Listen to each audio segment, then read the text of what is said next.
స్తోత్రం. ప్రేమ దేవుని పిల్లలారా, దేవుడైన యెహోవా ఇచ్చిన ఆజ్ఞలలో ప్రధానమైనది ఏదని శాస్త్రి అడిగినప్పుడు యేసు ప్రభు బయలుపరిచిన మాటలు. మార్కు సువార్త 12వ అధ్యాయం 29వ వచనం మనం చదువుకుందాం.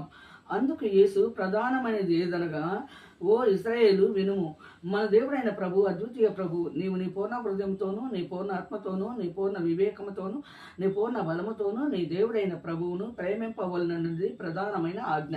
రెండవది, నీవు నిన్ను వలె నీ పొరుగు వారిని ప్రేమింపవలనది రెండవ ఆజ్ఞ. వీటికంటే ముఖ్యమైన ఆజ్ఞ మరేదీ లేదని ఆయనతో చెప్పాను.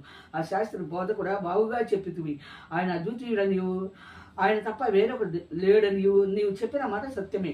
పూర్ణ హృదయంతోనూ, పూర్ణ వివేకంతోనూ, పూర్ణ బలముతోనూ ఆయనను ప్రేమించుటయు, ఒకడు తన్ను వల్ల తన పొరుగు వారిని ప్రేమించుడు సర్వాంగ హోమములన్నిటికంటేను బలుల కంటేను అధికమని ఆయనతో చెప్పాను.